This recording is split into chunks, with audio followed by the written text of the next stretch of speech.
We're going to now go to a submission online from Ms. Fiona Mackenzie. Fiona's joining us. We have you for 10 minutes this morning, Fiona, so I'll hand over to you to begin your presentation. Thank you. Good morning. And kia ora. I'm here as a private citizen very concerned about the future of New Zealand and all its peoples. I support the intent of this bill to spark a countrywide conversation about the rules we should live by from 2025 on. You obviously have my written submission, so I'll just focus on my observations since last November. Firstly, the outrage over us having a conversation. Our local separatists have effectively mobilised protests against the bill, including a large hikoi. TV interviews with protesters feature generic statements like, "We're standing up for Māori." However, there were no probing questions about what this truly means, how the bill could possibly harm anyone, or even which Māori they were talking about. There's emotive language and outrage from the political left, unelected Māori elite, lawyers and the public-funded media, but rarely do we hear any clear explanations. The fact is, Māori are not a homogeneous group. They don't all live the same way, they don't all think alike, or they don't even look alike, and many are thriving. Just look around the room today. They don't need others standing up for them. Unfortunately, separatists insist their narrative is the only one. If any Māori dare to voice a different perspective, they're accused of not being Māori enough, as was seen in Parliament, and this harassment reeks of many authoritarian regimes. While there are certainly vulnerable Māori, the last 50 years of welfare, treaty settlements, race-based entitlements and money flows have not solved their problems. Instead, we see an emerging elite on one hand and growing inequality on the other. Excuse me. David Seymour speaks of our common humanity, and I cannot understand how anyone can deny this. We all share the same fundamental needs, and being needy is not exclusive to those with Māori ancestry. Life can be tough for any and all of us. Our common humanity is demonstrated from the backcountry of New Zealand to that of the USA or anywhere else in the world. This is seen in J.D. Vance's early biography. He grew up, this is just a really good example, he grew up in a really rough, remote, hillbilly community with a totally dysfunctional family. But by his 30s, he celebrated achieving a state of being ordinary. He has gone on to become less ordinary and now serves as the Vice President of the United States.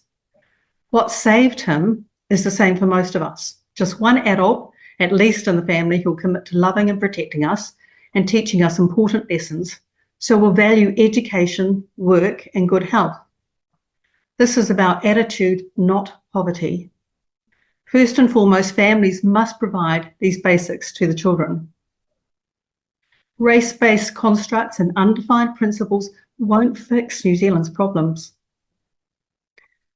But right now, our top priority must be to stop shonky legislation and policies from further damaging our country.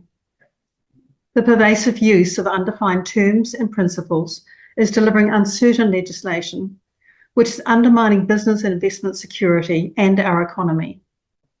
Some are exploiting this uncertainty for their own advantage, and lawyers are reaping much increased revenue. One of the outraged against this treaty principles bill is the lawyer Chris Finlayson. He worked for iwi in negotiating very generous treaty settlements, and he wrote some contentious law incorporating undefined terms when he was Attorney General in the last national government. He has now returned to private legal work for claimants seeking to exploit these laws and settlements.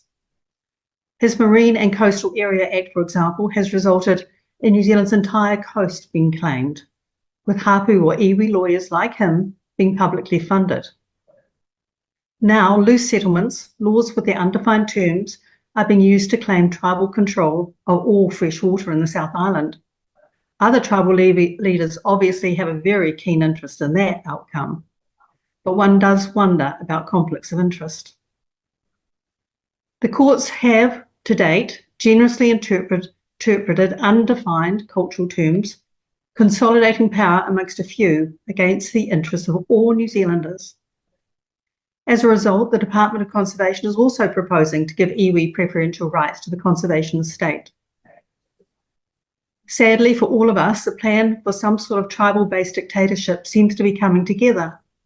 Control the water, the coast, natural resources, resource consents and concession renewals, and you control the people. Whether it's contemporary treaty claims, different forms of democracy, co-governance, partnerships, undefined principles to Kanga Te Ao Māori, consultations, or simply race-based priority, the result is much the same, the destruction of our democracy.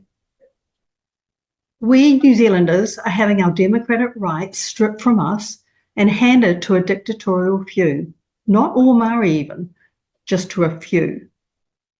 Despite the 2023 election clearly expressing a desire for an identity-blind democracy, the government is persisting with race-based legislation and the handing over of our public assets. Meanwhile, New Zealand's public sector continues to slip down the Corruption's Perception Index. I'm just surprised it hasn't plummeted further because of our lack of transparency and so much power and taxpayer money being directed to unelected, unaccountable individuals and projects. Safeguards and transparency are simply not being built in. Many New Zealanders fear speaking out, and we haven't been invited to the conversation, apart from now. Afraid of losing jobs, businesses or concessions, or simply being deplatformed or cancelled, as many have been in recent years. And isn't that the measure of corruption? The private sector, media, education and professional bodies are persisting in their ideological agenda, showing total disrespect for New Zealanders. It's also eerily reminiscent of the cultural indoctrination in Mao's China. And like China at that time, it's bound to end in division, suffering, poverty for most, and missed opportunities, which is crazy considering the government is trying to grow our economy and seek foreign investment. There will be, of course, some prepared to exploit the situation, especially when it comes to our coast and our natural resources, and this will result in much harm to New Zealanders. In conclusion, New Zealand in 2025 is a very different place from the New Tirani of 1840.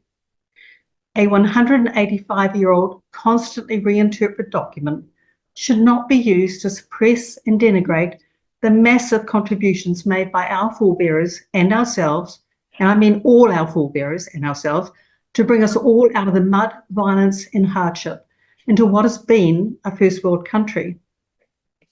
To let those constant reinterpretations and vague principles and terms dictate the rules we live by, to force most New Zealanders to be economic and cultural slaves to unelected others, can only result in misery. For the sake of our country's future, I thank ACT for promoting this bill. We all need to openly and freely discuss how we want to live together as a nation. Facts and details, please. With our immigrant histories and blended bloodlines, it's well past time for us in 2025 to agree on a path forward. Please facilitate this debate for all of us by immediately stopping further race-based impositions so we can reach a peaceful consensus on how our country should be governed here on in. Thank you. Thank you, Fiona. We've got time possibly for one or two questions. The first is from Steve Abel, then Ginny Anderson. Kia ora, Fiona. I wonder if you recognise that as a white person, being your identity and my identity as it happens, that we will live longer, we will get a more lenient punishment if we come before the court for the same crime as a brown person. We will get better medical care in the health system, and we will get an education that suits our ethnicity. And our entire presence and privilege here is off the back of the theft and the taking of resources from tangata whenua Māori. Do you acknowledge that? No, I don't, and I do not identify as a white person. I identify as a New Zealander. But you are a white person. How do you know that? We won't have a, Steve, questions go through the chair, we won't have a back and forth. I mean, white is a colour, it's an appearance. Steve, we won't, see your Steve, colour. Steve, Mr. Abel, please, questions will go through the chair, we won't have a debate back and forth with submitters. I think that's probably enough. No, can I just do quickly? Sorry, I was waiting. I thought I was up.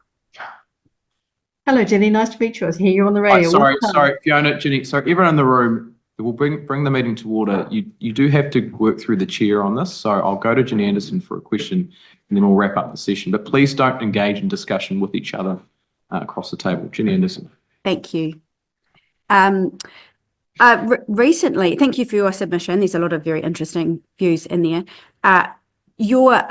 Recently, just in the last week or so, the government passed legislation that recognises taranaki maunga as a legal personality, and part of that legislation really reflects the fact that taranaki iwi a tangata whenua in New Zealand.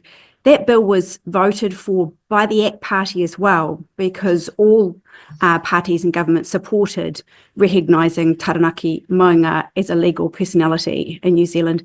I'm just wondering if you think ACT's position on this Treaty Principles Bill sits the same as, or it doesn't quite sit well with that legislation around taranaki maunga that they just voted for. I haven't read the bill, so I can't really comment on that. Based on every other little bit of legislation, I would be uncomfortable until I have read it, but I suspect it probably includes some things that would make people uncomfortable. And I celebrate Mount Taranaki. I have climbed it myself and I have tramped around it, and I think it's a very beautiful mountain and I adore being on it. So that's all I can say. Thank you, Fiona. Thanks for your time this morning. We appreciate you being before the committee and providing your submission.